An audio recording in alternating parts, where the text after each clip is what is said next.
Good morning, guys.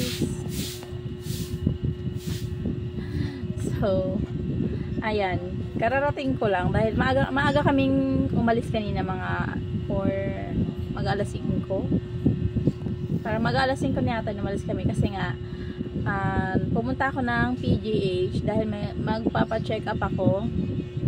So, isa sa mga dahilan kung ba't ako magpapa-check up dahil yung bukol dito sa kamay ko na to ay lumalaki. Tapos, dalawa kasi ipapa-check up, guys. Itong isang bukol ko na to, wait lang, yan, isang bukol ko na yan, yung tumubo sa kamay ko. Since 2020 pa ito tumubo. Tapos habang tumatagal, lumalaki siya. Hindi naman siya, nung una, kapag malamig yung panahon, sumasakit siya. Pero ngayon, na talagang lumaki na siya, hindi ko na nararamdaman yung sakit niya. So, isa na to. Tapos yung pangalawa ko is, yung menstruation ko kasi hindi na ako dinadatnan. Hindi naman ako buntis, pero hindi ako dinadatnan. So, kailangan nating magpa-check up. Kaya lang naman ako hindi nakakapagpa-check up kasi nga busy sa tindahan, busy sa mag-asikaso ng estudyante. Tapos ayan, pag-araw tulog ako. So ngayon nagkaroon ako ng pagkakataon na pumunta ng PGH Hospital kasi dapat ang check up doon ay online.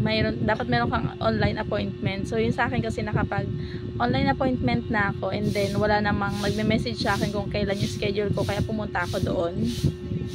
So gagawin ko ng content yung pagpunta ko ng hospital kung paano nga ba yung paano ba magpa-check up doon, kasi iba na ngayon hindi na katulad dati na kapag mag-walk-in ka doon okay lang, pero ngayon kasi tinatanong ka kung may online appointment ka or walk-in ka. Pwede namang mag-walk-in, kaso tiyagaan lang ng pila, ang haba ng pila sobra. Ayan, so ang schedule ko, dalawa schedule ko. So yung isa tumapat pa sa birthday ng anak ko. Nag-iisipan ko kung paano ba, alin ba uunahin ko. Dahil matagal lang ako hindi nakakapagpa-check up sa PGH. Ngayon, di ba, online appointment na. Walang magme-message sa'yo kahit mag-email ka. Kahit sa email, walang magme-message sa'yo na galing sa PGH kung kailan yung schedule mo. Huwag ka rin mag-aantay ng text or tawag. Ganyan. Ang i-check nyo dapat is yung doon kayo sa website ng PGH sa may OPD, kung saan kayo gumawa ng account. Doon nyo dapat i-check kung mayroon na kayong schedule or wala.